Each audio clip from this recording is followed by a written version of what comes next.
Mula pa noong unang panahon sa isang kaharian, may isang itim na pusa na palihim na umiibig sa isang puting pusa na may mga mata na kulay asul na parang hari at nakahimlay sa ginintuang trono. Dito nagsisimula ang kwento. Isang babae na may dalisay na pakpak ng anghel at buhok na kulay platino ang lumipad paakyat sa langit, determinado na hindi hayaang lamunin ng maitim na mahika ang sinaunang wika. Sa isang mapayapang nayon, isang batang lalaki na may buhok na itim na may halong pula ang naghahanda para sa pangangaso upang makapangalap ng pagkain. Habang naglalakad, mapanaginip na tumingin si Astora sa mga ulap na maitim at batik-batik sa langit, pinakikinggan ang mga payo ng matatanda. Biglang may isang tiyuhin na tumakbo ng taranta, malakas na inihahayag na may mga halimaw na umatake sa nayon. Kasunod ng utos ng mga nakatatanda, pinangunahan ng batang lalaki ang 3 munting bata upang magtago sa isang kuweba sa burol. Habang sila'y tumatakas, nadapa ang isa sa 3 bata, dahilan upang huminto si Astora. Habang inaalalayan niya ang nadapang bata, isang dambuhalang nilalang na parang alakdan ang umatake. Sinubukan ng batang lalaki na labanan ito gamit ang patalim na dala niya. Ngunit dahil sa matigas na balat ng nilalang, wala siyang nagawa kundi panoorin ng walang magawa ang unang batang namatay sa hirap.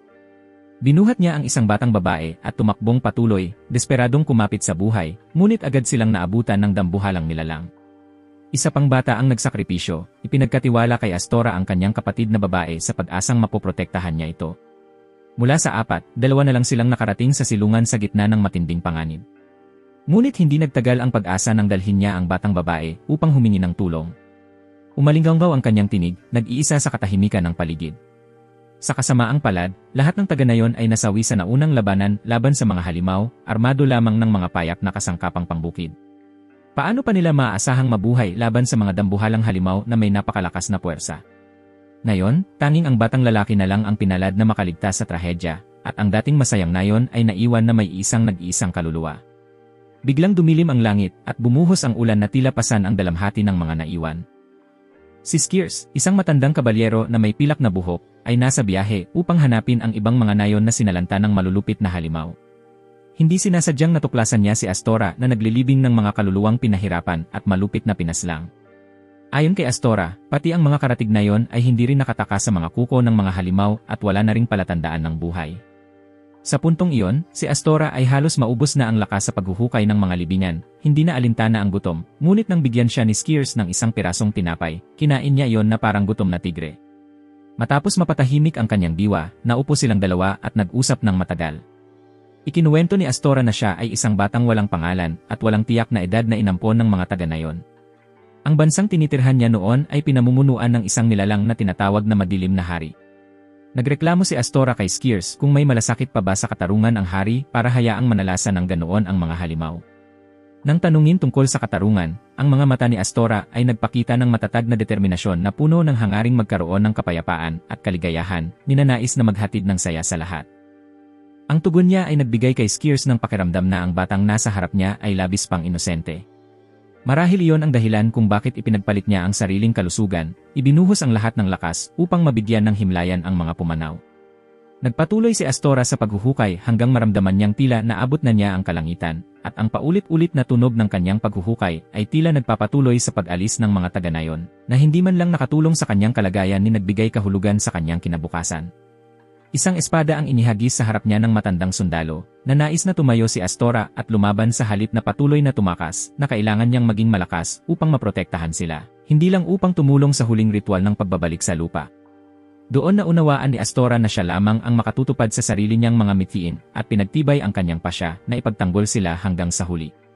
Na para bang may malalim siyang napagtanto, tumindig siya at sinalag ang bawat atake ni Skiers, at sa pagkabigla ng matanda, naitabig pa ni Astora ang espada nito, isang tagpong nagpasaya kay Skiers. Sa harap ng veterano ay nakatayo ang isang may dakilang potensyal na magmana sa Madilim na Hari na kanyang hinahanap. Ang espada, na sumisimbolo sa pamumuno, ay iniabot ni Skiers kay Astora, sabay utos na pumunta ito sa kabisera, sa malaking mansyon, at ihayag ang sarili bilang madilim na prinsipe, ang tagapagmana ng Madilim na Hari. Nais ni Skiers na makuha ni Astora ang tiwala ng kabalyerong si Valus upang maalagaan siya, at hiniling niyang gamitin ni Astora ang kanyang panahon upang baguhin ang sira at baluktot na mundong ito. Sa sandaling bumagsak ang luha ni Astora, isang liwanag na tila korona ng liwanag ang lumitaw sa loob niya, pinagtitibay ang kanyang katayuan bilang ang napili, at tuluyang nilisan ng Madilim na Hari ang mundong ito upang marating ang dagat ng kaligayahan. Si Iris, ang batang babae na may puting buhok, kasama ng mga sundalo mula sa kaharian ng Shiro, ay determinadong palayasin ang mga demonyo mula sa kadiliman. Si Iris ay ang reyna ng kaharian ng Shiro, at matapos pansamantalang mapataboy ang mga demonyo, pinahintulutan niyang magpahinga ang mga sundalo at maghanda ng husto bago muling harapin ang pagsalakay ng kadiliman. Samantala, habang malalim na nag-isip si Iris, napagtanto niyang ang pagkakatawang tao ng madilim na hari ay patuloy na lumalakas. At napagtanto niyang maaaring magdusa ang hukbo ng Shiro sa susunod na labanan. Mag-isa sa kanyang kapangyarihan, alam niyang magiging mahirap ng lumaban sa susunod, marahil kaya pinasigla niyang magsanay ang mga sundalo ng mas maingat at mas puspusan kaysa dati sa bawat laban. Sa kanyang paglalakbay upang hanapin ang mansyon ng madilim na hari, nakasalubong ni Astora ang isang mahiwagang kabalyero at bigla siyang inatake nito. Sa sandaling iyon ng panganib, napagtanto niyang si Valus pala ito, ang kabalyerong binanggit ni Skiers bago ito pumanaw. Ipinakilala ni Astora ang sarili bilang madilim na prinsipe, ang tagapagmana ng yumaong hari, at agad siyang nakilala ni Valus. Dinala ni Valus si Astora sa mansyon gaya ng iniutos ni Skiers bago ito namatay. Samantala, ang kaharian ng Shiro, na kasalukuyang naghahanda sa paparating na sakuna, ay pinamumunuan ni Iris na hindi makatulog at laging handa sa anumang sandali upang harapin ang kadiliman. Dumating ang salamangkero na si Shima upang payapain ang kalooban ng reyna na inakalang ang layunin lamang ng kaharian ng Kiro ay makamit ang sinaunang wika. Ngunit hindi iyon ang iniisip ni Iris. Naniniwala siyang ang dahilan ay dahil biglang nabaliw ang hari ng madilim na kaharian. Sinira ng hari ang lahat ng walang kontrol hanggang sa may humalili sa trono ng madilim na hari at saka lamang unti-unting manunumbalik ang kapayapaan ng mga kaharian. Naputol ang kanilang pag-uusap nang ipaalam ng mga sundalo kay Iris ang tungkol kay Baal, isang hukbong umatake sa kanlurang kabisera. Nang marinig niyang ang kanlurang kabisera, ang Medes, ay nakararanas ng unang unos na tinawag na Baal, tumindig si Iris na pasan ang responsibilidad ng pamumuno sa kaharian. Ipinagaspas niya ang kanyang puting mga pakpak sa madilim at tahimik na kalangitan at lumipad diretsyo sa lugar kung saan niya haharapin ang paparating na panganib. Nang mapagtanto ng mga sundalo na hindi mapakali ang kanilang reyna, ang pinakamalalakas na mandirigma at mga salamangkero ng kaharian ay nagmadaling sumunod kay Iris patungo sa kanlurang kabisera. Samantala, si Medisbal, isang mabagsik na demonyo, ay winawasak ang magandang kabisera ng Shiro, nagdudulot ng kaguluhan para lamang sa sariling kaluguran. Nagpakawala ng mga mahikal na atake at matutulis na palaso ang mga sundalo ng kaharian, ngunit wala itong epekto sa makapal na balat ni Baal, parang kagat lang ng langgam. Walang awang pinaslang ni Baal ang isa pagkatapos ng isa, habang ang mga sundalo ng kabisera ay unti-unting bumabagsak sa bingit ng kamatayan. Sa sandaling iyon ng matinding panganib, ginamit ng Haring Elfo na si Atlantia ang mataas na antas ng mahika upang kontrolin ang mga espiritu at maagap na harangin ang nakamamatay na mga kuko ni Baal, na sa kabutihang palad ay nakapagligtas sa mga buhay ng mga sundalo. Walang tigil niyang ginamit ang mga mahikal na teknik na pinaghirapan niyang sanayin sa loob ng daan-daang taon upang mapigilan ang mabagsik na halimaw. Sa panahong iyon, habang patungo ang mga sundalo ng Shiro upang tumulong sa Medes, bigla silang nagkaroon ng problema nang hindi inaasahang makasalubong ang hukbo ng kadiliman. Ngunit ang mga sundalo mula sa Kuro ay walang anumang masamang layunin laban sa hukbo ng Shiro. Sila ay karaniwang tao lamang na agad na isinuko ang kanilang mga sandata at sumuko. Ngunit tila nila mo ng isang anino ang kanilang mga katawan at kaluluwa, dahilan upang mawala ang kanilang katinuan at bigla silang umatake. Parehong panig ay napunta sa alanganing sitwasyon. Samantala, nagpatuloy si Atlantia sa pagpapakawala ng mga mapangwasak na atake gamit ang kapangyarihan ng mga espiritu laban sa mabangis na Baal. Ngunit hindi maikakaila ang nakatatakot na lakas ni Baal. Bawat hampas ng mga espiritong pinamumunuan ni Atlantia ay parang kulog na bumabagsak mula sa langit na yumanig sa buong lupa. Ngunit kay daling sinalag ng halimaw ang bawat galaw at walang habas itong bumawi ng mga atake, bawat hampas ay nakamamatay at walang awa. Nang magpakawala si Baal ng isang napakalakas na bugso ng puwersa, hindi kinaya ng tatlong espiritu ang bigat ng lakas na iyon, kahit nagsanib sila upang bumuo ng matibay na mahikal na kalasag, gumuho ito sa ilalim ng kanyang pag-atake. Sa sandaling iyon, habang pinagmamasdan ni Iris ang kanyang mga nasasakupan na isa-isang bumabagsak sa hirap, nag-alab sa kanyang puso ang matinding puot laban sa kasamaan. Sa tindi ng galit, pumailan lang si Iris na may maningning na mga pakpak, hawak ang matalim na espada, at sumugod kay Baal. Samantala, ang mga sundalo ng kaharian ng Shiro ay napilitang labanan ang mga inosenteng magsasakang inutusan ng kadiliman. Nawala ang kanilang katinuan at bulag na sinunod ang utos ng kasamaan, patuloy na inaatake ang mga sundalo. Sa kabilang panig, patuloy na nakikipaglaban si Iris kay Baal, nagpapakawala ng sunod-sunod na sinaunang teknik, ngunit para kay Baal, tila laro lamang iyon, isang kasiyahan para sa kanyang malupit na pag-ugali. Habang lalong lumalala ang sitwasyon, nagpasya si Iris na gamitin ang lahat ng kapangyarihan ng sinaunang wika. Ngunit pinigilan siya ni Atlantia dahil hindi na kayang tiisin ng sinaunang pinagmulan ang matinding presyon ng kapangyarihan. Damang-dama ni Baal na wala na ni isang karapat-dapat na kalaban doon, kaya tumalikod siya at umalis, iniiwan ang lahat sa pagkabigla. Matapos ang krisis, muling nagliwanag ang kalangitan, at ang liwanag ng umaga ay nagdala ng pag-asa sa buong kaharian ng Shiro. Nagkaisa si Iris at ang mga sundalo sa pagtutulungan upang muling itayo ang wasak nilang kabisera. Samantala, sa kaharian ng kadiliman, isang duwende na naniwalang walang saysay ang digmaan laban sa Shiro ay agad pinatay ng hari ng Kuro. Naniniwala ang hari na hindi nararapat umiral ang bughaw na langit, dahil sa huli, lahat ay dapat lamunin ng walang hanggang gabi, at iyon ay isang hindi nakasulat na batas na dapat sundin ng mga taga-Kuro. Para sa kanya, ang sabayang pag-iral ng Shiro at Kuro sa mundong ito ay hindi katanggap-tanggap.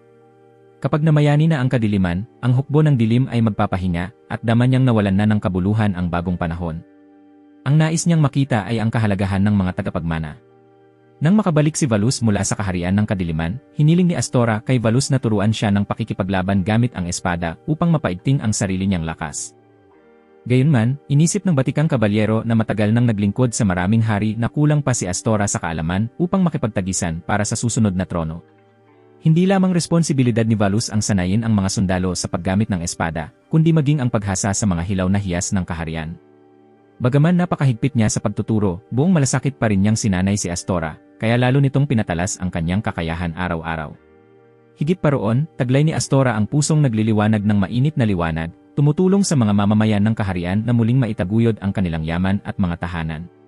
Sa maikling panahon, nagawang agawan ni Astora ng sandata si Valus, patunay na mula sa isang batang walang magawa kundi panoorin ang masakit na pagkamatay ng kanyang mga mahal sa kamay ng mga demonyo. Siya ngayon ay naging higit na malakas kaysa dati.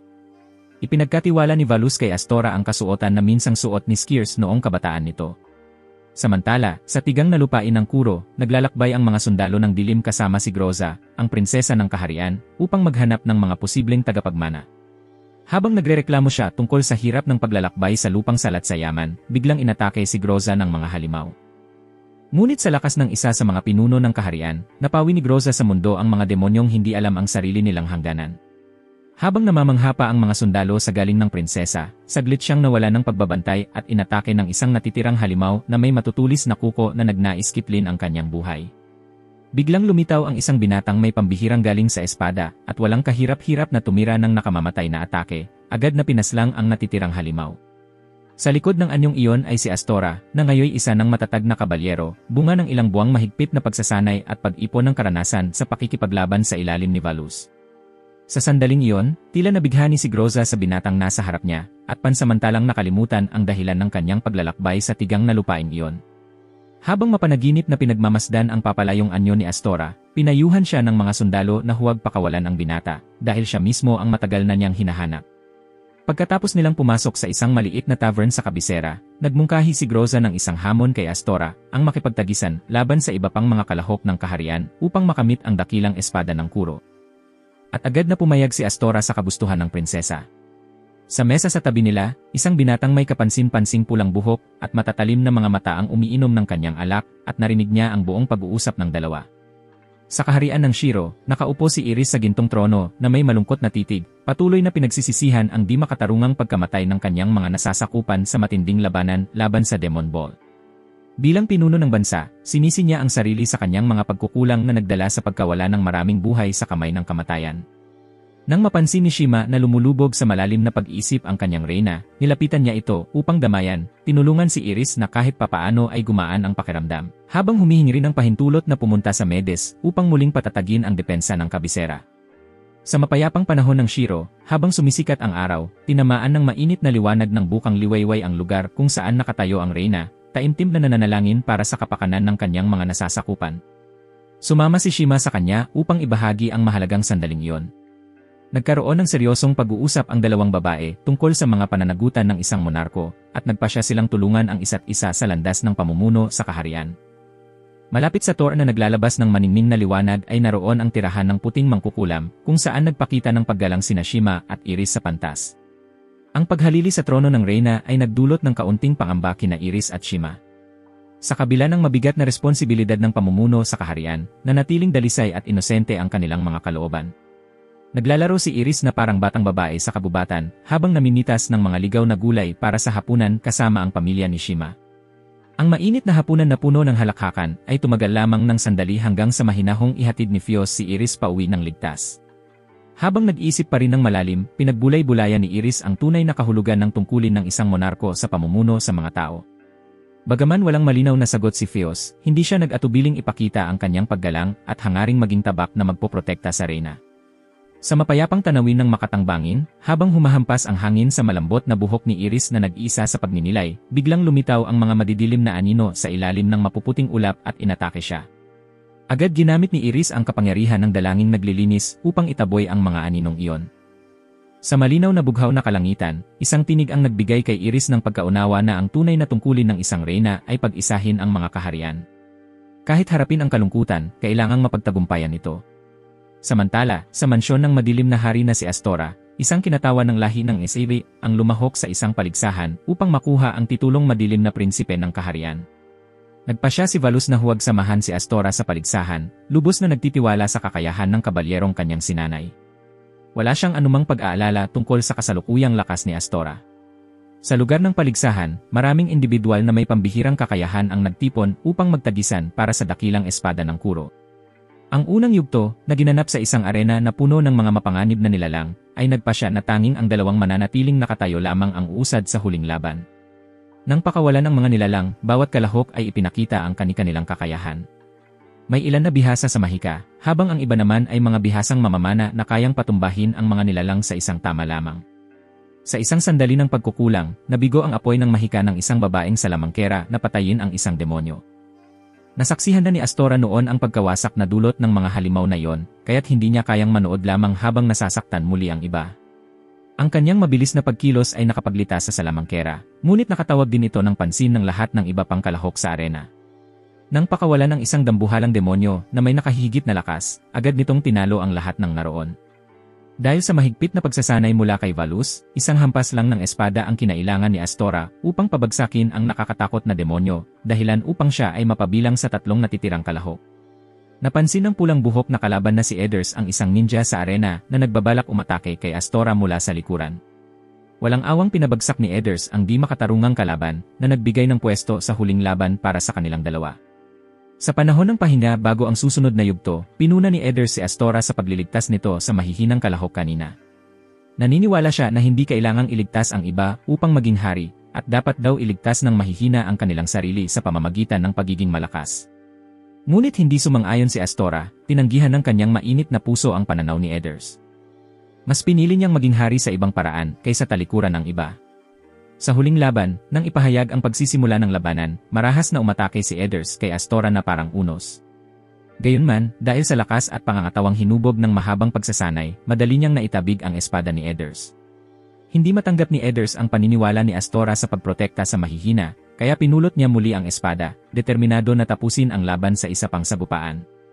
Sa huli, nanaig si Astora, at tuluyang nakuha ang paghanga at paggalang ni Edders sa kanyang kakayahan. Natanggap ni Astora ang dakilang espadang Kuro at opisyal na naging madilim na prinsipe. Si Valus, na naghihintay sa labas, ay lumapit kay Astora upang hilingin na ihatid nito ang isang mahalagang liham sa kaharian ng Shiro sa ngalan ng tagapagmana ng trono. Tumingala si Astora sa malawak na kalangitan na may kasiyahan sa kanyang mukha, tila kontento sa isang bagay. Sa bangkang maghahatid kay Astora patungo sa kaharian ng Shiro, umaawit ng malakas ang mga sundalong Kuro habang nagre-refuel. Bumilis ang bangkang yari sa kahoy, hinahati ang mapuputing ulap sa harap ni Astora, at iginuhit sa kanyang paningin ang kagandahan ng lupain ng Shiro na ngayon pa lang niya nasilayan. Nangamba sina Edders at Groza na maaaring mapahamak si Astora pagdating niya sa banyagang lupain, lalo na't naglalaban pa ang dalawang kaharian. Iminungkahi ni Edders na magpanggap siya bilang isang espesyal na sugo, habang si Astora naman ang gaganap bilang tanod upang tiyakin ang kaligtasan ng di-opisyal na hari, dahil kung sakaling may mangyaring masama, ang sugo ang unang magiging target. Pagdating ng bangka sa daungan, si Fios mismo ang sumalubong sa pangkat ni Astora. Pinaghinalaan niya na maaaring may masamang hangarin ang kinatawan mula sa Kuro sa kanilang magandang kaharian. Matalino si Edders at agad niyang naunawaan ang sitwasyong kinahaharap, kaya ipinaliwanag niya kay Fios na ang mga tao ng Kuro ay hindi talaga nais ng digmaan. Wala lang sinumang may tapang na tumindig laban sa baliw na hari. Dahil sa kanyang husay sa diplomasya, mabilis niyang nakuha ang tiwala ni Fios, kaya dinala sila nito patungo sa palasyo ng Shiro. Habang patungo sa palasyo, labis na nakaramdam ng ginhawa si Astora dahil ang Shiro ay isang kahariang punong-puno ng kapayapaan saan man siya tumingin. Ang lahat ng kanyang nasaksihan doon ay tumugma sa kanyang pangarap na kahariang pinaghaharian ng kaligayahan lamang. Gayunman, masusing pinagmasdan ng mga taga roon sina Astora at Edders dahil sila ay mga banyaga. Pagpasok nila sa dakilang palasyo, nang lumapit si Iris sa trono, agad na nabighani si Astora sa kanya sa unang sulyap pa lamang. Pagkabasa ni Iris sa liham, agad niyang tinanggihan ang posibilidad ng pagkakasundo ng dalawang kaharian, sapagkat ayon sa kanya, napakalaki ng mga kasalanang dulot ng kadiliman upang mapatawad. Mabilis namang ipinaliwanag ni Edders ang dahilan ng paglitaw ng mga demonyong iyon. Sa kaharian ng Kuro, hindi rin maiiwasan ang mga pag-atake mula sa kanila, dahil ang hari ng kahariang iyon ay labis na magulo, tanging pagwasak lamang ng lahat ang kanyang nais. Gayunman, naniwala si Iris na kapag natalo na ang pinakamalaking balakid na si Baal, ang susunod na layon ng hari ng Kuro ay walang iba kundi ang kaharian ng Shiro. Tahimik na hindi sumang-ayon si Astora sa ganitong paniniwala, naniniwalang kapag siya na ang pumalit sa trono, hindi na mauulit ang ganitong malulungkot na tunggalian. Malapit nang matapos ang pamumuno ng matandang hari, at ang kanyang hangarin ay maitatag ang isang matatag na ugnayan sa pagitan ng Shiro at Kuro. Gayunman, nahirapan ang mga pinuno ng kaharian ng Shiro na paniwalaan ang mungkahi ng hari ng kadiliman. Nagpasya si Iris na magbibigay siya ng sagot pagkalipas ng ilang araw. Samantala, sa kaharian naman ng Kuro, habang humaharap sa panganib ang mga sugo, ang mga sundalo ay nagbibigayan ng mga palayaw sa isa't isa sa biro, kaya't pinarusahan sila ni Groza at pinaglinis ng bangka. Bigla siyang pinatawag pabalik sa palasyo, tanda na naghahanda ang Kuro para sa isang mapangwasak na digmaan. Dinala sina Astora at Edders sa palasyo upang magpahinga, at bago umalis si Fios, tinanong siya ni Astora tungkol sa hari ng liwanag, ngunit tinanggihan siya ni Fios, sa paniniwalang hindi karapat-dapat ang isang karaniwang tao na magtanong tungkol sa pinuno ng kaharian. Pagsapit ng gabi, napansin ni Edders na kakaiba ang ikinikilos ng prinsipe ng kadiliman, at naunawaan niya ang nagmamadaling hangarin ni Astora na magdala ng kapayapaan sa Kuro. Naisip ni Edders na itinuturing lamang ng Shiro na tama sila at mali ang Kuro, at marahil nais ng hari ng liwanag na ibaling ang sitwasyon pabor sa kanila. Ngunit agad na itinanggi ni Astora ang palaisipang iyon. Napansin ni Astora ang pagkakaiba ni Iris kumpara sa iba sa Shiro, dahil nakasalalay sa kanya ang magiging pasya tungkol sa kasunduan. Si Iris naman ay malalim na nag-iisip tungkol sa kanyang desisyon, piniling kumilos bilang isang pinuno upang matiyak ang kaligtasan ng kanyang mga nasasakupan. Bago magbukang liwayway, nagtipon ang mga pangunahing pinuno mula sa dalawang kaharian sa palasyo. Tinanong ni Iris si Astora tungkol sa kanyang palagay bilang mamamayan ng Kuro hinggil sa paglaban kay Baal bago siya magpasya kung pipirmahan ang kasunduan. Nakumbinsi ni Astora si Iris sa kanyang sagot na ipinahayag ang hangarin niyang maprotektahan ang mga mamamayan ng Kuro laban kay Baal sa pamamagitan ng kasunduan ng dalawang kaharian. Pumasok ang unang sinag ng araw sa Shiro, hudyat ng pagsisimula ng isang bagong panahon. Sumang-ayon si Iris na lagdaan ang kasunduan at magsasanib puwersa ang dalawang kaharian upang talunin ang demonyong si Baal at pangalagaan ang kapayapaan ng kanilang mga tao. Ibinuka ni Iris ang kanyang puting pakpak sa bughaw na langit, naghahanda ng tumungo sa kaharian ng Kuro upang talunin ang masamang demonyong si Baal.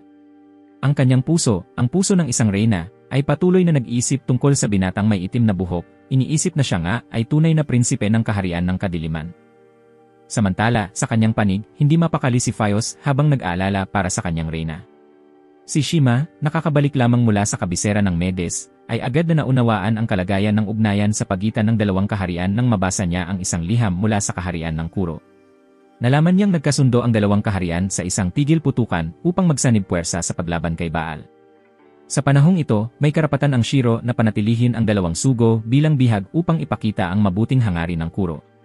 Samantala, lumipad na si Iris patungo sa kaharian ng kadiliman. Sa likod ng mapuputing ulap ay isang lupang nababalot ng dilim, kung saan ang mga mamamayan ng Kuro ay patuloy na namumuhay at nagnenegosyo, walang kamalay-malay sa nakaambang panganib. Biglang lumitaw ang demonyong si Baal, ang pagaspas ng kanyang mga pakpak ay parang malalakas na buhawi ng pagkawasak. Sa kabilang panig, nagtipon ang mga pinakabantog na sundalo ng kaharian ng Kuro, handa na para sa isang napakalaking labanan. Pinamunuan ni Valus, isang pangunahing kabalyero, ang kanyang hukbo kasama ang mga mababangis na halimaw upang magsagawa ng unang pag-atake laban sa masamang demonyo na nagtatangkang wasakin ang kaharian para sa kanyang sariling kasiyahan. Gayunman, hindi pa rin sapat ang ganoong puwersa upang talunin ang halimaw na malayang nanalasa sa mga kontinente sa loob ng libu-libong taon. Ayon sa nakaplanong estratehiya, inakit ni Valus si Baal papasok sa kuta, at pagkatapos ay pinakawalan ang sunod-sunod na pag-atake ng pinakamatalas na sandata, itinuon ang lahat ng apoy sa napakalaking katawan ng demonyo. Ngunit hindi basta-basta ang lakas ng halimaw. Ang lahat ng pisikal na pag-atake ay tila langgam lamang sa kanya. Ang kanyang makapal at matigas na balat na parang bakal ay madaling tinataboy ang pinakamatalas na sibat at maging ang pinakamalalakas na mahika na pinaghusayan ni Groza sa loob ng maraming taon. Pumulupot si Baal sa kuta ng kaharian, at sa bawat pagaspas ng kanyang mga pakpak ay natatangay ang napakaraming piling sundalo. Dahil sa sobrang pagtitiwala sa kanyang napakalakas na kapangyarihan, nahulog si Baal sa isang bitag na gawa ng mga mangkukulam, kung saan sabay na pinakawalan ni Groza at Valus ang kanilang pinakamalalakas na atake na yumanig sa buong lupa. Ngunit para kay Baal, hindi pa rin yun sapat. Madali niyang dinepensahan ang bawat teknik at maging ginamit pa ang mahika upang kontrolin ang dalawa. Habang sina Valus at Groza ay nasa bingit ng kapahamakan, dumating sa tamang oras ang hari ng kadiliman, isang lalaking walang awa na hindi iniintindi ang buhay ng sarili niyang mga bantay, upang iligtas sila. Binalot niya sa dilim ang katawan ni Baal, at nakipagsagupaan sa halimaw sa isang labang pantay ang lakas. Sa kabilang panig, hindi naman nagpadaig si Baal. Ginamit niya ang kanyang pinakamalakas na teknik upang pawiin ang kadiliman ng hari. Nagbago ang daloy ng labanan nang sa gitna ng tagumpay ni Baal, muling napigil ang halimaw sa pamamagitan ng mahikang mga tanikala. Ngunit sa pagkakataong ito, hindi ito gawa ng mga mangkukulam mula sa kaharian ng Kuro. Si Iris iyon, na may puting mga pakpak sa gitna ng mahiwagang dilim, ginagamit ang kapangyarihan ng sinaunang mahika upang pigilan si Baal na nagpupumiglas. Hindi inasahan ni Baal na isasantabi ng dalawang kaharian ang kanilang pagmamataas upang magkaisa laban sa kanya. Nagpa siya ang hari ng kadiliman na hindi nawasakin si Baal, kundi ikulong siya sa Tartarus, tinatapos ang 1,000 taong labanan laban sa masamang demonyo. Samantala, sa kabisera ng kaharian ng Shiro, magkasamang nagtipon sina Eders at Astora kasama ang mangkukulam na si Shima. Hindi napigilan ni Edors na humanga sa kagandahan ni Shima nang makita niya ito. Nauunawaan din ni Shima na hindi nais ng mga tao ng Kuro ang digmaan, ngunit napilitan silang lumaban dahil sa utos ng hari. Habang nakatingin si Astora sa kalangitan mula sa bintana, bigla siyang tumakbo palabas ng kabisera. Samantala, si Iris, nakakabalik lamang sa kanyang kaharian matapos ang laban kay Baal, ay nanghihina dahil sa matinding pagod sa paggamit ng kapangyarihan ng sinaunang wika, dahilan upang hindi na siya makatayo. Habang siya ay nagsisimulang bumagsak, sinalo siya ni Astora sa kanyang mga payat na balikat. Agad na lumapit sina Phaios at Shima upang suriin ang reyna, ngunit wala silang nakitang panlabas na sugat. Mabilis na naunawaan ni Shima na nasobrahan ni Iris ang paggamit ng kapangyarihan ng sinaunang wika, kaya't agad niya itong dinala sa palasyo upang alagaan. Ibinalik si Iris sa kabisera sa lubhang pagod na kalagayan, at labis na nabahala si Shima para sa reyna, kaya't ginugol niya ang araw at gabi sa paggamit ng mahikang pagpapagaling upang mapabilis ang paggaling nito. Samantala, nag-uusap sina Edors at Astora sa kanilang silid tungkol sa kagandahan ng mga pangunahing babae ng Shiro, at umamin si Edors na si Shima ang pinakanaayon sa kanyang panlasa. Dumaan si Phaios sa kanilang silid upang ihatid ang magandang balita na maayos nang naisakatuparan ang kasunduan. Hindi na naitago ni Astora ang kanyang pag-aalala para sa reyna ng liwanag, kaya tinanong niya ang kalagayan nito. Hindi tulad noong una na itinuring siya ni Phaios bilang isang hamak na lingkod na hindi karapat-dapat magtanong tungkol kay Iris, ngayon ay mas magaan na ang hangin sa pagitan nila, at sinagot ni Phaios ang tanong niya matapos ang maikling pag-aatubili. Napagtanto ni Phaios na ang batang bantay na si Astora ay hindi pala kasing sama ng una niyang inakala. Matapos nilang magampanan ang kanilang misyon, nagpa siya sina Astora at Edors na dalawin ang hari ng liwanag sa huling pagkakataon bago sila bumalik sa kanilang kaharian. Pagkatapos ng mapaminsalang labanan, muling bumalik sa abalang pamumuhay ang mga mamamayan ng Kuro, nagsisikap na muling buuin ang kanilang mga tahanan at kabisera. Sa panahong ito, pauwi na si Groza matapos ang mahabang araw ng pakikipaglaban nang hindi inaasahang makasalubong niya si Valus, at doon ay nakatanggap siya ng bagong utos na maghatid muli ng liham sa kaharian ng liwanag. Sa kabila ng kanyang pagod, nakaramdam si Groza ng kasabikang makita muli ang prinsipe ng kadiliman na matagal na niyang inilihim na iniibig. Agad siyang lumarga patungo sa kaharian ng Shiro. Muling bumalik sa dating katahimikan ang kaharian ng Shiro, habang dalawang bearcat ang masayang naglalaro sa malinaw na bughaw na kalangitan. Sa kasamaang palad, bumangga sila sa isang tor at nasugatan sa loob mismo ng palasyo. Lubos na kasiya siya ang matagumpay na seremonya at mapagkumbabang umiwas si Iris sa pag-angkin ng anumang papuri para sa sarili. Naniniwala ang reyna na maliit lamang ang papel na kanyang ginampanan, at ang kaharian ng Kuro ang tunay na pinakanagtiis ng lahat. Ipinaliwanag ni Eders ang tungkol sa Kuro, isang lugar kung saan magkasamang namumuhay ang mga mahiwagang nilalang at tao, at pangunahing umaasa sa mga anino. Ipinahayag niya ang pag-asang huwag nang alalahanin pa ng reyna ang pinsalang nangyari sa pagkakataong ito. Binasbasa ni Iris ang mga kaluluwang nasawi sa labanan laban kay Baal, umaasang muling isisilang ang mga ito bilang mga dalisay na espiritu. Humangha si Eder sa marangal na puso ng reyna, at nangakong ipapanukala niya sa malupit na hari na tuluyan ng wakasan ang digmaan sa pagitan ng dalawang kaharian, kahit pa isugal niya ang sariling buhay. Samantala, ang barkong sinasakyan ni Groza mula sa Kuro ay dumaong na, at ipinadala ang mga sundalo upang salubungin siya. Pagdating sa palasyo, agad inabot ni Groza ang isang liham mula sa madilim na hari kay Iris. Habang seryosong binabasa ng reyna ang mahalagang sulat, napansin ni Groza na nakatuon ang mga mata ng kanyang minamahal sa hari ng liwanag, dahilan upang makaramdam siya ng kirot ng selos. Agad tinanggap ni Iris ang nilalaman ng liham, dahil ipinangako nito ang pansamantalang kapayapaan sa pagitan ng dalawang kaharian. Layunin ng tigil putukan na iminungkahi ng madilim na hari na maibalik ang sigla ng bansa matapos ang mapaminsalang labanan laban kay Baal. Habang naghihintay na makasulat ng tugon, napagpasyahan ni Iris na personal na ipasyal ang mga panauhin mula sa Kuro sa maganda nilang kabisera. Pagbaba nila sa hardin ng lungsod kasama si Theo, ang nakababatang kapatid ni Shima, masiglang sinalubong ng batang may asul na buhok ang reyna at ang kanyang mga kasama. Bagaman unay maingat sa mga estranghero mula sa Kuro, agad naging komportable si Theo nang malaman niyang mabubuting tao pala ang mga ito. Nagtaka si Feos kung bakit naroon ang bata. Mabilis na naalala ni Theo na inaalagaan niya ang sugatang bear cat na bumangga sa Thor. Ipinatong niya ang isang kamay sa puno at ang isa sa sugatang bear cat. Isang liwanag mula sa puno ang unti-unting bumalot dito, pinapagaling ang kawawang nilalang. Namangha si Knight Feos sa kakayahan ng bata, dahil sa maikling panahon ay natutunan na nito ang mahika ng pagpapagaling na itinuro ni Shima. Hindi nagtagal, tuluyang gumaling ang sugatang bear cat. Ibinaba nito ang mga paa bilang pasasalamat kay Theo bago lumipad palayo, ipinakita ang pagkakaibang naramdaman ni Groza sa pagitan ng mga bear cat ng dalawang kaharian. Sa Kuro, kilala ang mga bear cat sa paggugulo at pagnanakaw ng mga kalakal ng mga ngalakal, ngunit hindi maikakaila ang kanilang kaakit-akit na anyo. Si Astora, na may mainit na tingin, ay nakikipagbiruan at nagtatawanan kay Reyna Iris, dahilan upang makaramdam si Groza ng matinding selos. Napansin niyang ang kasuotan ng mga taga-Kuro ay pawang itim, samantalang ang Sashiro ay purong puti, kaya iminungkahi niyang subukan nilang magpalitan ng kasuotan. Sina Eders at Feos ang unang nagpalitan ng damit at labis silang pinuri ng mga babae sa kanilang bagong anyo. Nang sumunod na pagkakataon para sa tatlong babae, pinili ni Groza na isuot ang damit ng Reyna.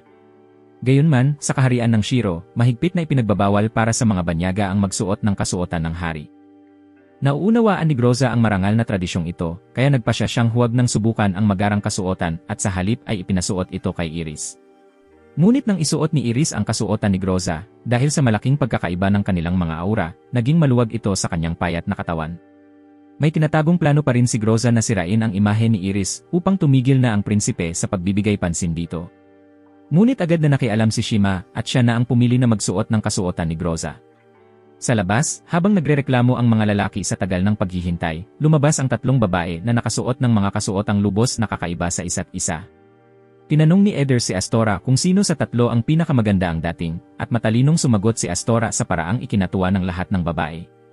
Pagsapit ng gabi, nagtunggali sina Feos at Groza sa isang kamanghamanghang laban ng chess, ngunit natalo si Feos dahil sa kulang niyang kasanayan. Habang papalapit ang dapit hapon at nagugutom na ang Reyna at si Astora, nagpasya si Shima na siya mismo ang magluto para sa mga panauhin. Sa husay niya sa pagluluto, mabilis na naihain ang isang marangyang hapunan. Gayunman, mabilis na napansin ni Astora na iba ang lasa ng mga putahe kumpara sa mga nakasanayan nila sa kanilang bayan. Napagtanto rin ni Eders at Groza na ang lahat ng pagkain sa kahariang ito ay mas maputla ang lasa kaysa sa mga nasa Kuro. Kaya inilabas ni Groza ang ilang maliliit na isda mula sa kanilang lupain upang ipatikim sa lahat, at malinaw na naipakita ang malaking kaibahan ng panlasa ng dalawang kaharian nang subukan ito ng lahat. Para sa mga taga-Shiro, sobrang alat ng maliliit na isda, kaya't napansin ni Iris na maging sa ganitong mumunting bagay tulad ng panlasa sa pagkain, mahalagang maunawaan ng dalawang kaharian ang isa't isa upang magkasamang mamuhay ng mapayapa. Nagkaroon si Astora ng biglang ideya na ipares ang isda sa sopas na inihain kanina, at laking gulat ng lahat ng magtugma ang lasa, na nagbigay ng panlasa na kapwa na gustuhan ng dalawang panig. Mabilis na naubos ang palayok ng sopas, pati na rin ang mga isda, hanggang tanging basyong tapayan na lamang ang natira. Bagaman masarap ang naging hapunan, iniisip pa rin ni Feos na mas malasa pa rin ang mga ligaw na gulay na pinitas ni Iris noon. Naalala tuloy ni Astora ang mga kabubatang tinutubuan ng ligaw na gulay sa Kuro, kung saan, dahil walang sinag ng araw, tuyo at walang buhay ang mga halaman. Gayunman, naniwala siyang mas masarap ang mga gulay sa kahariang Shiro na puno ng sikat ng araw. Nang marinig ito, masiglang nagmungkahi si Iris ng paglalakbay sa kabubatan kinabukasan ng umaga. Kumikislap ang kanyang mga mata sa tuwa, bagay na labis na nakaakit kay Astora sa kabila ng hayagang panibugho ni Groza. Sa ilalim ng kaakit-akit na gabi na pinapaliwanag ng buwan, tahimik na nagmuni-muni si Astora sa tabi ng bintana. Lumapit si Groza, marahang nagtatanong tungkol sa prinsipe, ngunit tanging si Iris lamang ang nakikita ni Astora. Bagaman may nadamang pangungulila, nagpasya si Groza na manatili sa tabi ni Astora habang buhay. Nakahiga si Iris sa kanyang malambot na kama, kumikislap ang mga mata sa kasiyahan habang tinatamasa ang maikling panahon ng kapayapaan. Kinabukasan, dinala ng mainit na sikat ng araw at preskong hangin ang panibagong sigla sa kaharian ng Shiro, at sabay-sabay sina Iris at ang mga bisita mula sa Kuro na masiglang naglakbay papunta sa kabubatan upang mamitas ng mga ligaw na gulay. Bagaman sabik na mamuno, bahagyang bumagal si Iris dahil hindi pa lubusang bumabalik ang kanyang lakas. Di nagtagal, narating nila ang lugar kung saan pinakamasagana ang mga ligaw na gulay. Sa paligid ng isang malaking puno kung saan madalas mamitas ang reyna ng mga sangkap para sa masasarap na putahe. Naisip ni Edders na sayangin lamang ang magandang araw kung basta mamimitas lang sila ng karaniwang mga gulay, kaya iminungkahi niya ang isang paligsahan sa pamimitas ng gulay ng Pares. Agad na pumayag sina Feos at Groza, iniisip ang isang romantikong tagpo ng pamimitas kasama ang minamahal. Ngunit hindi laging umaayon ang buhay sa mga pangarap, dahil iminungkahi ni Edders na ipares ang isa mula sa Shiro at isa mula sa Kuro upang mapalakas ang diplomasya sa pagitan ng dalawang kaharian. Sumang-ayon si Groza sa labas, ngunit sa loob-loob niya ay napilitan lamang siyang umiti, na dismaya na hindi siya naipares sa prinsipe. Bagaman pumayag si Feos sa pagpapapareha, sinubukan pa rin niyang gamitin ang dahilan ng pagprotekta sa reyna upang manatiling mag-isa kasama ito. Ngunit mabilis siyang pinigilan ni Iris at sinimulan nitong turuan ang lahat kung paano ligtas mamitas ng gulay. Dahil ang ilan sa mga halaman ay labis na nakalalason at mapanganib kapag nakain, ipinakita ng reyna kung paano mamitas ng iba't ibang uri ng halaman, kabilang ang mga matinik na usbong at mga usbong ng abokado, bukod sa iba pa.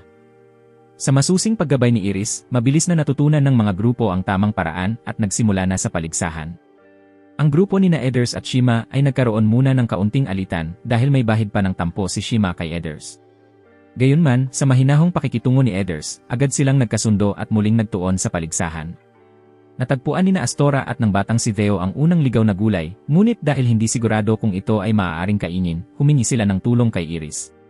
Sanay na sanay si Iris sa mga ganitong ligaw na halaman, kaya't pinuri siya ni Astora, na labis namang ikinahiya ng reyna, at agad niyang hiniling na makisali sa grupo ni Astora. Habang namimitas, nagkataong nagdikit ang mga kamay ni Iris at Astora, dahilan upang mag-apoy sa galit si Feos na halos bunutin na ang kanyang espada laban kay Astora. Hindi rin natuwa si Groza nang makita ang prinsipe na kanyang minamahal na labis na napalapit sa ibang babae. Ngunit sa sandaling iyon, napagtanto ni Feos na ang tiwala ng mga tao sa Kuro ay hindi naiiba sa tiwala ng mga tao sa Shiro. Mabilis namang nilinaw ni Groza na ang lalaking kanyang minamahal, ang susunod na hari, ay isang taong may dalisay na puso at matayog na mga mitiin. Nalabis niyang hinangaan. Ngunit maling inakala ni Feos na si Edders ang tinutukoy ni Groza. Makalipas ang ilang sandali, natapos ang paligsahan at nagtipon ang lahat sa paanan ng malaking puno upang ibuod ang mga resulta.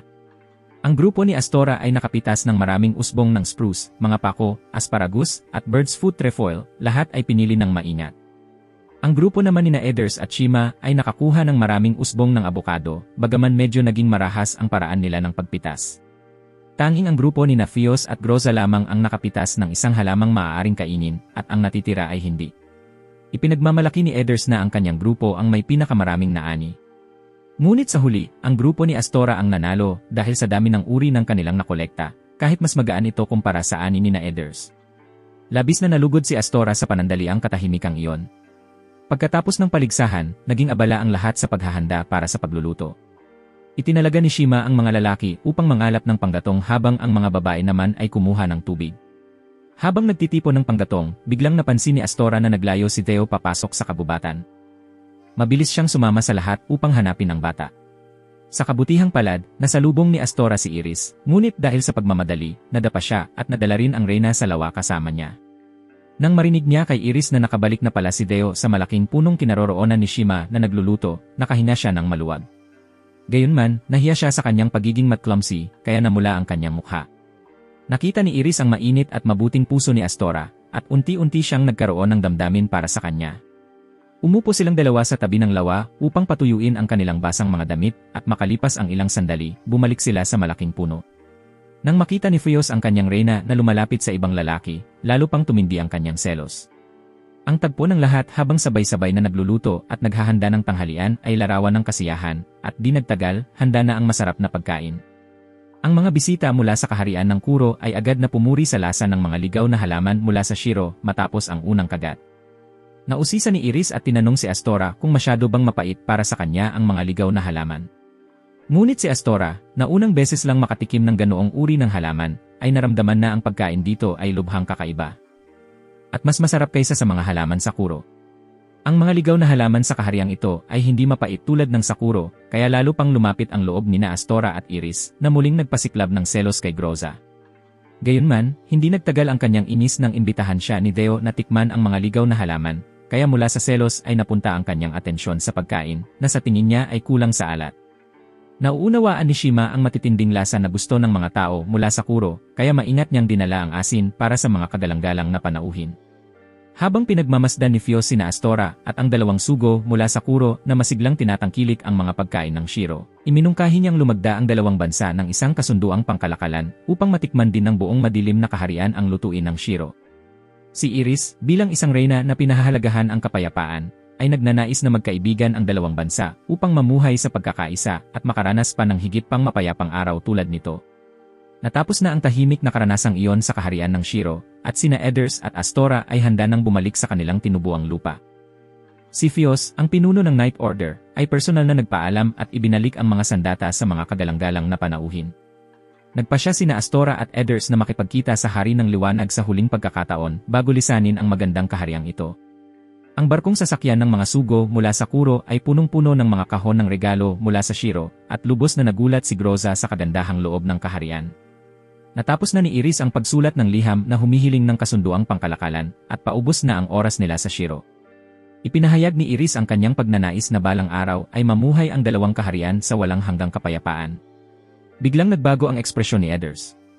Naniniwala siya na tanging isang makapangyarihang bansa tulad ng Shiro na tumatanggap ng mainit na sinag ng araw at ng pambihirang lakas mula sa sinaunang mga wika sa buong taon, ang nagbibigay daan sa mamamayan nitong mamuhay sa kasaganaan at kapayapaan. Samantalang ang madilim at kulang sa buhay na kaharian ng Kuro ay hindi kailanman makatatanggap ng ganitong tahimik na pamumuhay sa ilalim ng Shiro. Nauunawaan ni Iris ang pinagmumulan ng galit ni Edders, ngunit dahil kailangang mapanatili ang balanse sa pagitan ng dalawang kaharian, ay palaging ganito ang naging kalagayan. Galit na galit si Edders sa mga sinabi ni Iris at inakusahan niya itong ginagamit lamang ang kapangyarihan para mangibabaw sa kalangitan. Sa isang iglap ng bilis, inatake ni Edders ang reyna, at sa sobrang bigla ng paglusob, hindi agad nakapagsagawa ng tugon ang mga bantay ni Iris. Biglang tumama ang isang mapanganib na tama na pumunit sa katawan ni Edders, at si Astora, sa kanyang mabilis na reflex, ay nailigtas ang reyna ng liwanag sa huling sandali. Gayunman, ang nakagugulat na pangyayari ay muling nagdulot ng matinding galit sa mga nakasaksi, na hindi na muling mapatawad ang kaharian ng Kuro. Si Fios, na nag-aalab sa matinding puot, ay sinaktan si Astora kahit na ito lamang ang nagligtas sa reyna mula sa bingit ng kamatayan. Nag-alinlangan si Iris, gustong pigilan ang kabalyero, ngunit sa laki ng pagkagulat ay hindi siya makapagsalita. Si Astora, na walang magawa, ay dinala ni Fios sa bilangguan, habang si Groza naman ay masayang sinusuri pa ang mga regalo mula sa Shiro nang biglang pumasok ang isang sundalo at inutusan siyang agad umalis, kaya't naguluhan siya at hindi maunawaan ang nangyayari. Pagsapit ng dapit hapon at muling bumalot ang dilim, hindi napigilan ni Theo ang kanyang galit at sinisi ang sarili sa pagiging hangal na magtiwala sa mga tao mula sa kaharian ng Kuro. Pakiramdam ni Fios ay wala talagang balanse sa pagitan ng dalawang kaharian, iniisip niyang ang mga kabalyero ng liwanag na katulad niya ay palaging haharap sa digmaan. Si Theo, na bagaman inosente pa, ay may malawak na pananaw at naniniwalang labis lang ang pag-aalala ng kanyang kapatid. Iniisip niyang walang bagay na permanente dahil lahat ng tao ay lilipas sa pagtanda, at ang kwento ng pakikidigma sa kapwa ay hindi magtatagal kapag natutunan ng tao na ang paghingi ng tawad at pagbigay ay maaaring magwakas ng tunggalian. Para sa kanya, ang pagtanda ay ang matutong kontrolin ang sarili, ngunit para kay Fios, isa pa rin siyang bata na hindi pa kayang maunawaan ang mga usaping pamatanda. Dahil pakiramdam ni Theo na hindi pinahahalagahan ng kanyang kapatid ang kanyang mga opinyon, umalis siya ng labis na nadismaya kahit pilit siyang pinigilan ni Shima.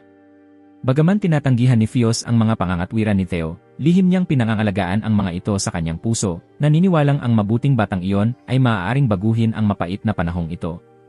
Sa mga sandaling iyon, nanangis si Iris sa mga sinaunang wika, tinatanong kung bakit hindi mapanatili ng dalawang kaharian ang kapayapaan, at sinabing kung ang pagtutunggalian ang itinakdang takbo ng mundo, hindi na niya ito kayang tiisin. Pagkatapos ay pinayuhan ng mga sinaunang wika ang reyna ng liwanag na dapat siyang magpasya ng may katapangan tungkol sa kung ano ang tama, at kasunod nito, isang matinding liwanag ang bumalot sa kanya, na nagbago sa magandang reyna bilang isang purong puting pusa. Sa kailaliman ng madilim na bilangguan, sa wakas ay nagising si Astora mula sa pagkawala ng malay. Balot ng sugat, pinag-isipan niya kung tama ba ang desisyong iligtas si Iris. Hindi alam na si Edors pala ay may lihim na misyong iniatas ng Hari ng Kadiliman, ang ipagpalit ang pagkakakilanlan nilang dalawa pagdating sa Shiro. Kung hindi siya kumilos laban kay Edors, marahil ay natanggap na ng kaharian ng Kuro ang unang sinag ng liwanag sa kasaysayan nito. Biglang lumitaw ang isang sinag ng liwanag mula sa labas ng madilim na selda, at sa kanyang harapan ay nakatayo ang isang purong puting pusa. Biglang bumukas ang pinto ng kulungan, at tila nais ng pusa na sundan siya ni Astora.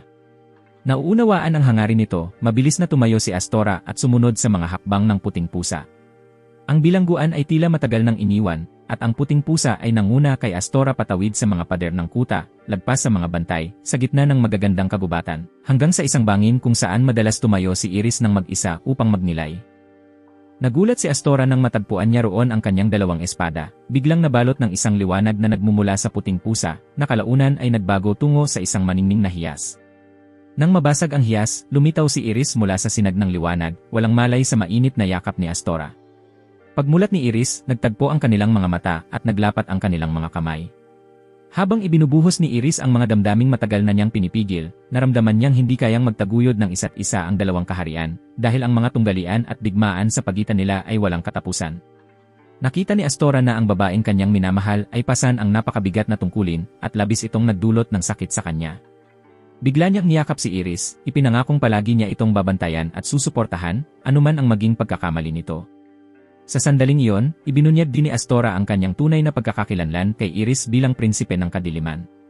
Bagaman matagal nang nahinuha ni Iris na siya nga ang susunod na hari batay sa kanyang mga gawa, tiyak na mamanahin ni Astora ang trono ng kaharian ng Kuro at nangakong magdadala ng kapayapaan sa magulong mundong ito kasama niya. Dumating ang mga sundalo ng Shiro, kaya't kinailangang tapusin ni Astora ang kanilang pag-uusap at bumalik sa kanyang tinubuang lupa. Pagsapit ng gabi, nagmuni-muni si Iris tungkol kay Astora sa kanyang hardin ng mga bulaklak. Noong unang dumating si Astora sa kaharian ng Shiro, agad niyang nakuha ang pansin ni Iris, at kaagad niyang napagtanto na ang tapat na lalaking ito ang tagapagmana ng trono ng Kuro. Gayunman, dahil sa labis nitong katapatan, natakot si Iris na baka mahirapan si Astora na pamunuan ang kaharian. Sa kabutihang palad, nagkaroon siya ng mahalagang pag-uusap kasama ang prinsipe ng kadiliman sa gilid ng bangin noong araw bago iyon, na nagpatibay ng kanyang tiwala sa kanya. Ang mga demonyong halimaw mula sa Kuro ay mas madalas nang nagpapakita, kapwa sa kabisera at sa buong kaharian ng Shiro. Matapos matanggap ang ulat mula kay Shima, agad na iniutos ni Iris na paigtingin ang depensa sa lahat ng panig. Nabahala si Fayos at naisipang humingi ng ilang araw na pahinga upang maghanap ng paraan para maibalik ang lakas ni Iris, na labis na naubos sa matinding labanan laban kay Baal. Ngunit mariing tumutol si Shima, dahil hindi maaaring mawalan ng pinuno ang hukbo, lalo na't anumang oras ay maaaring salakayin ng mga demonyo ang kaharian. Pinanatag ni Iris si Fayos na siya ay agad din gagaling, at na ang pinakamahalagang bagay ay ang masusing paghahanda para sa nalalapit na labanan laban sa kadiliman. Sa kabila ng pagtutol ni Shima, ipinagpatuloy ni Fayos ang pagnanais na pagalingin ang reyna, ngunit dahil hindi niya personal na matitiyak ang lunas, nagpasya siyang magpadala ng iba sa paghahanap nito. Hiniling ni Fayos ang tulong ni Atlantis, isang duwende na may malawak na karanasan, upang makahanap ng gamot para sa reyna. Sinuri ni Atlantis na humina ang kalusugan ni Iris dahil gumamit ito ng mahika na lampas sa kaya ng kanyang katawan. Nagambala ang mga daluyan ng mahika sa loob niya na hindi pa lubusang gumagaling. Karaniwan, kusa itong gagaling sa paglipas ng panahon, ngunit dahil sa kakulangan ng oras para magpahinga at sa lumalalang mga sakuna na kinakaharap ng kaharian, hindi ito posible. Nakita ni Atlantis ang matibay na determinasyon ng kabalyero para sa reyna, kaya isiniwalat niya ang isang mapanganib na lugar sa kailaliman ng kuweba na nagtataglay ng banal na basbas na makagagamot sa kalagayan ni Iris. Sa kabila ng panganib, determinado si Fayos na makuha ang mahiwagang gamot dahil alam niyang walang tigil na ipinagtatanggol ng reyna ang kaharian. Upang maghanda para sa nalalapit na pananakop ng madidilim na puwersa, nagsanay ang pinakamahuhusay na pangkat ng mga mangkukulam na pinamumunuan ni Shiro sa mas mataas na antas ng mahika upang lumikha ng matibay na harang. Gayunman, labis nitong ginugol ang mahikal na enerhiya ni Shima, kaya hindi ito kayang mapanatili ng matagal. Sa kabila ng matinding pagod na bumabalot sa kanilang lakas, ipinagpatuloy ng mga mangkukulam ang kanilang pagsasanay sa harap ng nalalapit na kasamaan.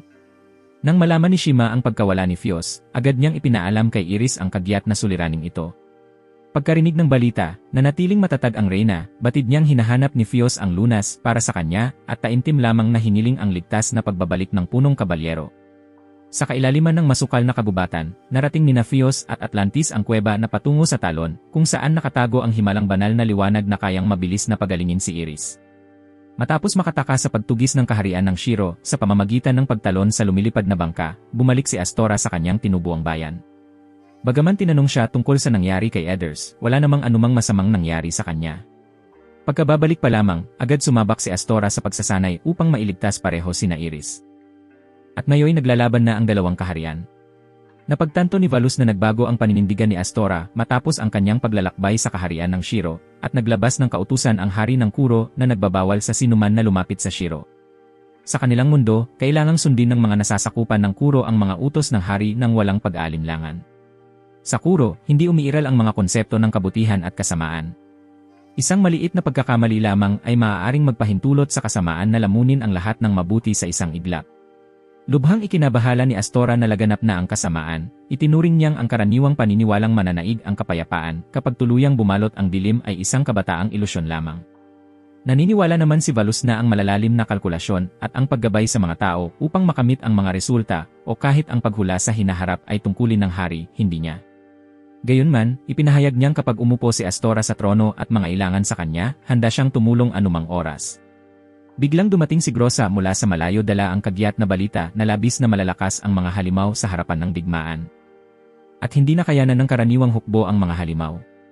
Inutusan ng Haring Madilim sina Grosa at ang prinsipe ng kadiliman na harapin ang mga mayabang na halimaw. Tahimik na nakatayo sa tabi si Valus, tanging siya lamang ang nakaalam ng iniisip ng hari.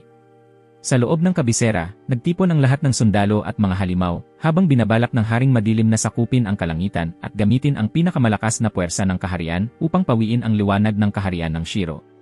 Samantala, nasa daan sina Astora at Grosa patungo sa kinaroroonan ng mga nagwawalang halimaw nang bigla silang salakayin ng mga halimaw na kahawig ng dambuhalang bubuyog. Dahil sa isang maling hakbang, nadula si Grosa at nahulog sa bangin. Ngunit dahil sa mabilis na kilos ni Astora, nagawa niyang masalo si Grosa sa gitna ng panganib. Nang magkaharap ang prinsipe at si Grosa, hindi na itago ni Grosa ang kanyang pagkailang. Habang sinusubukan nilang umakyat palabas ng madilim na bangin, biglang lumitaw ang isang halimaw na mas malaki pa kay Astora. Nang makita ito, agad gumamit si Grosa ng kanyang mahikang kapangyarihan at tumama sa laman ng halimaw ang kanyang mga mahikang palaso. Ngunit tila hindi nakaramdam ng sakit ang halimaw na para bang wala itong tinamong pinsala. Nang makita iyon, lalo pang pinaigting ni Grosa ang kanyang pag-atake, ngunit biglang sumugod si Astora. Tila ba gusto niyang siya mismo ang magtapos sa halimaw. Sa oras na ito, humaharap ang kaharian ng Shiro sa isang makasaysayang labanan laban sa kadiliman, kasama ang pinaka-elite nitong hukbo na ganap ng handa. Napasok na nina Fios at Atlantis ang kuweba na naglalaman ng banal na liwanag upang maibalik ang sinaunang mahika kay Reyna Iris. Ang pasan ngayon sa balikat ni Iris ay hindi lamang ang kanyang mga pakpak, kundi pati na rin ang buong kaharian ng Shiro. Inutusan niya ang kanyang mga hukbo na lumaban sa Kuro, ngunit sa kaibuturan niya, naramdaman ni Iris na tila sinisira rin niya ang kaharian ng kalaban. Nagtanong siya sa sarili kung tunay bang pantay ang balanse, at nang mapagtanto niyang hindi niya kayang baguhin mag-isa ang kasalukuyang sitwasyon, nagpasya siyang gawin ang lahat upang mapanatili lamang ito. Habang nakahanay na at handang lumaban ang hukbo ng Shiro, sa isang madilim na kuweba na walang sinag ng liwanag, tila naabot na ni Theo ang isang sulok ng kawalan nang biglang bunutin ni Atlantis ang isang bagay na kahawig ng ulo ng palaso at itarak ito sa kisam ng kuweba. Ang maliit na bagay na ito ay kayang suportahan ang malaking katawan ni Atlantis. Ipinagpag niya ito at pagkatapos ay pinasabog ang sarili pasulong na mabilis ding sinundan ni Fios. Sa unahan nila ay isang tuwid na daan, ngunit walang nakikitang labasan. Sa mga linya ng harapan, matindi ang labanan. Ang ilan sa mga halimaw ay nakalusot sa pader ng lungsod, ngunit agad na napawi ng makapangyarihang mahika ng babaeng mangkukulam, si Shima, na bumalik na. Muling inayos niya ang pormasyon at hinati ang mga plano ng labanan. Si Fios, tumatakbo ng walang pagod hanggang sa labis na paghinga, ay nakakita lamang ng mahabang madilim na daan sa unahan, na tila bawat sandali ay bumibilang sa kanilang mga daliri. Bunot ni Atlantis ang isang lente at, nang tumingin sa pamamagitan nito, natuklasan ang isang nakatagong pasukan. Nang hipuin ang malaking pader ng bato, napagtanto ni Atlantis na ito ay nakatagong pintuan ng espasyo. Sinundan siya ni Fios sa pamamagitan nito. Ang mga tunog ng mga takot na mamamayan na tumatakas, na hinaluan ng kalabugan ng mga espada, ay pumuno sa lungsod nang lumitaw ang mga halimaw. Pinuri ni Fios si Atlantis dahil nagawa nitong marinig ang pasukan ng walang hirap at hindi gumagamit ng sinaunang wika. Ngunit sa katotohanan, ang kapangyarihan ay nakaimbak sa isang maliit na bote. Inihagis ni Atlantis ang mga bote na parang mga bomba, pumutok ang pader ng bato, at naghintay na lumabo ang makapal na itim na usok na nakatabon sa kanilang paningin na nagbunyag sa mineral na bato.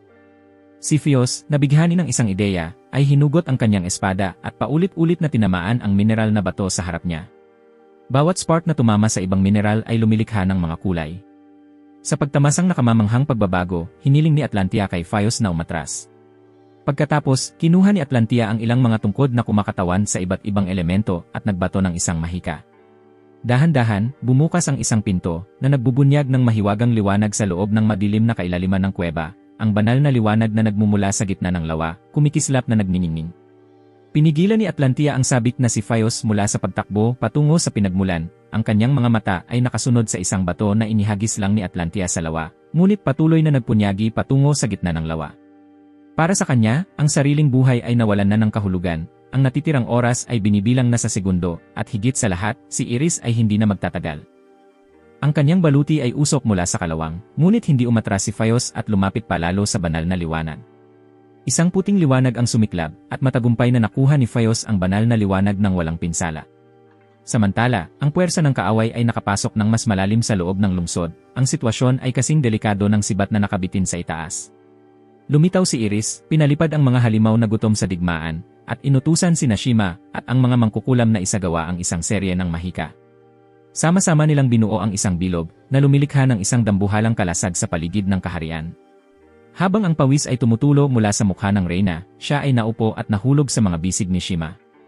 Sa kabilang panig, kakauwi lamang nina Fios at Atlantia mula sa kanilang mahirap na paglalakbay at agad nilang napansin ang nakababahalang sitwasyon sa harap nila ang mga depensa.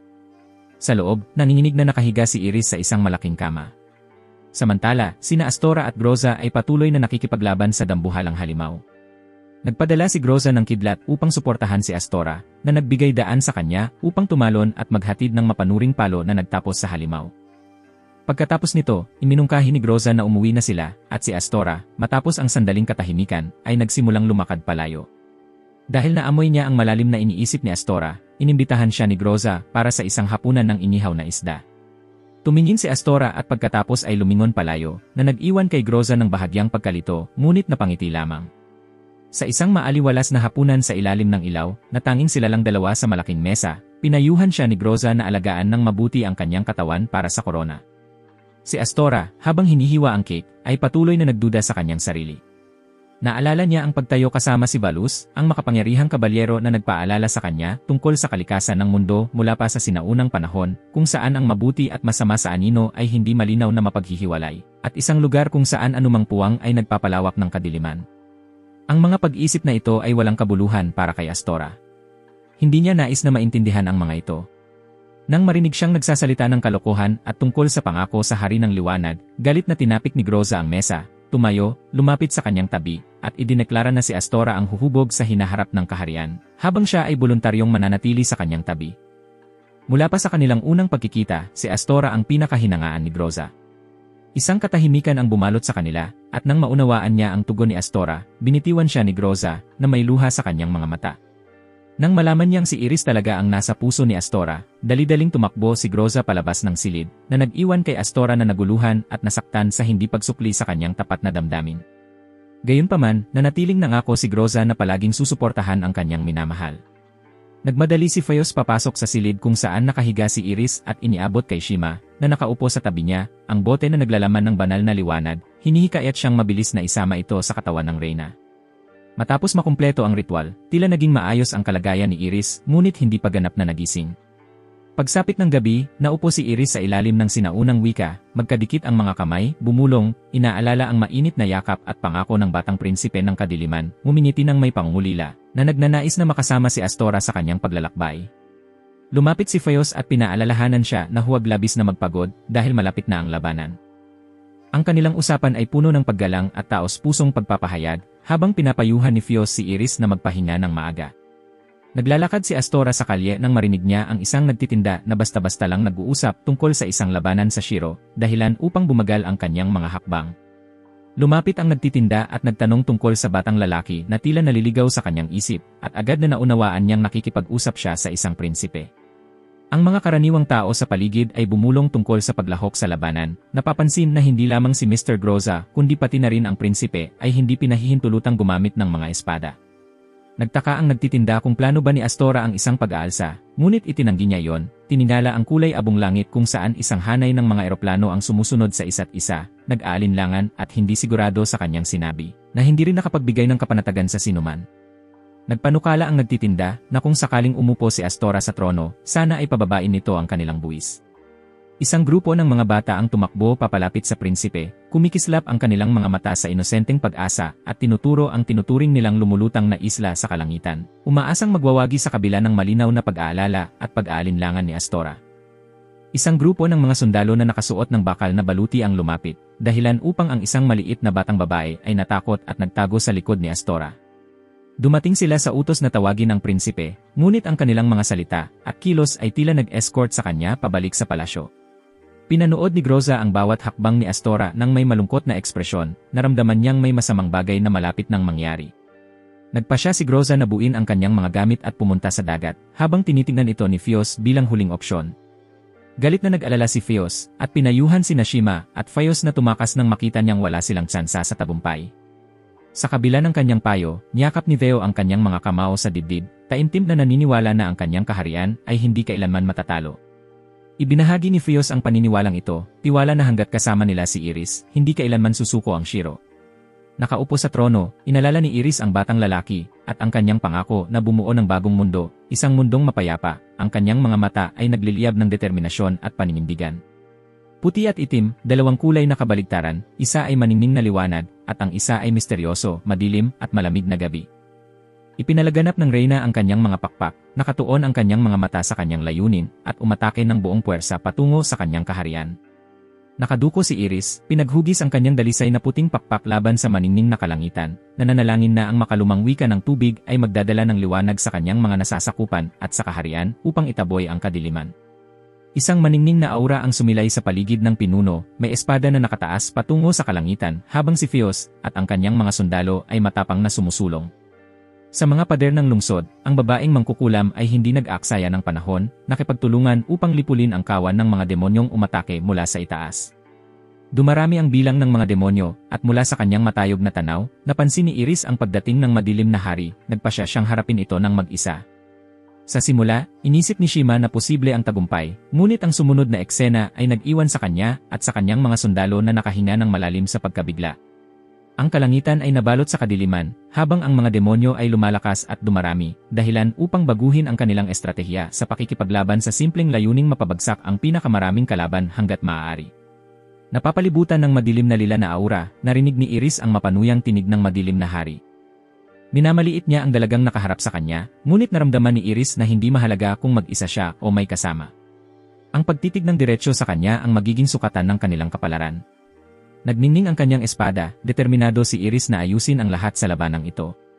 Ang mga tao ng kaharian, natakot, ay alam lamang na sumunod sa mga sundalo patungo sa palasyo, habang ang mga demonyo ay walang takot na umabot hanggang sa banal na kontinente.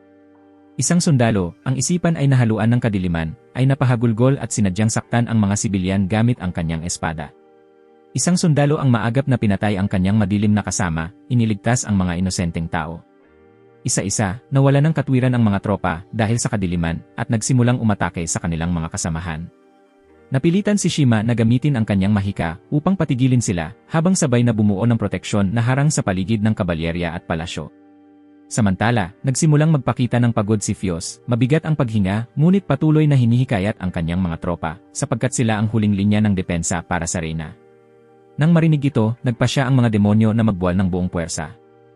Ngunit si Valus, ang kabalyero ng kadiliman, ay humarang sa kanila gamit ang nakaunat na braso at hinugot ang kanyang espada upang hamunin si Fios. Ang dalawa, kilala bilang mga kanang kamay ng mga hari ng liwanag at kadiliman, ay naglaban sa isang mabangis na labanan. Sa iba pang bahagi, nahihirapan din si Iris na iwasan ang mga atake ng Dark King na nag-udyok sa kanya upang mapahiya at ideklara na siya ang katawan ng kapangyarihang lumalago sa paglipas ng panahon. Hindi ito isang panandaliang liwanag. Ang kinalabasan ng laban laban sa kanya ay malinaw. Ang mga tulad niya ay biktima ng malupit na siklo ng pagmamana. Ngunit layunin niyang wasakin ito upang maging sukdulang pinuno, inaangkin ang buong kawalang hanggan at espasyo. Determinado si Iris na hindi hahayaang magtagumpay ang Dark King, at ang kanilang pagtutunggali ay naghati sa kalangitan sa dalawa gamit ang matinding sinag ng liwanag. Ang kalasag na nilikha ni Nashima at ng mga babaeng mandirigma ay nagsimulang manghina at mabasag sa ilalim ng pagbaha ng kadiliman. Isang lila na ulap ang bumalot sa isipan ng kabalyerya, at si Shima, na nakatingin sa mataas na kuta, ay sumigaw sa pagkabigo habang ang sinaunang wika ng tubig ay hindi pa rin nagbibigay ng lakas sa kanila. Nag-alog ng malakas ang lupa habang naglalaban sina Phaios at Valus sa isang kamanghamanghang bakbakan ng mga espada. Ang mga panlilibak ni Valus ay nagpalala ng galit kay Phaios, ngunit ang kanyang lakas ay wala pa sa anino ng makapangyarihang Dark Knight. Sa lupa, dalawang makapangyarihang kabalyero, at sa kalangitan, dalawang hari sa sukdulan ng balanse ng kapangyarihan. Si Iris, handang isakripisyo ang lahat, ay kailangang protektahan ang balanse ng mundo at wasakin ang Dark King. Sumugod siya na parang palaso, ngunit sa harap ng walang hanggang Dark King, ito ay tila laro lamang ng isang bata sa pag-iwas. Hindi nakaiwas si Iris sa kanyang kontra-atake, tumama ng diretsyo sa kanyang tagiliran at bumagsak. Si Shima, matigas ang loob, ay sinubukang gamitin ang mahika upang iligtas ang mga labis na nasugatang sundalo. Isang kisap ng pag-asa ang sumiklab ngunit agad ding nawala. Bumagsak siya sa lupa sa kawalan ng pag-asa, ngunit pinaalalahanan ang sarili na manatiling kalmado dahil hindi pa oras para maglumbay. Si Iris, naririnig ang mga hamon na salita, ay bumiti, at isang maliit na sinag ng pag-asa ang sumiklab sa pinakamadilim na kalagayan. Kung mabibigo ang sinaunang wika, gagamitin nila ang kapangyarihan ng Fate Gear. Huling mga miyembro ng pangkat ng mangkukulam ang nagtipon, ang Fate Gear ay nagliliwanag ng maliwanag na may mga larawan ni Astora at iba pa na lumilitaw. Bumitaw si Iris, ang mga luha ay namumuo sa kanyang mga mata, marahil bilang hudyat ng di maiiwasang kapahamakan. Sinubukang gisingin ni Shima ang espiritu ng Reyna, ngunit walang resulta dahil hindi sumagot ang kanyang mga tawag. Nang makita ang kaaway sa itaas, puno ng kayabangan, pinilit ng babaeng mangkukulam ang Reyna na kumilos agad at itigil ang pagdadalawang isip. Ipinuhunan ni Shima ang kanyang buhay sa Reyna, hinihimok siyang tuparin ang misyon ng liwanag, at isang sigaw ng sakit ang umalingaw sa madilim na espasyong pinamumunuan ng kasamaan habang si Shemor ay pinapahirapan ng dilim.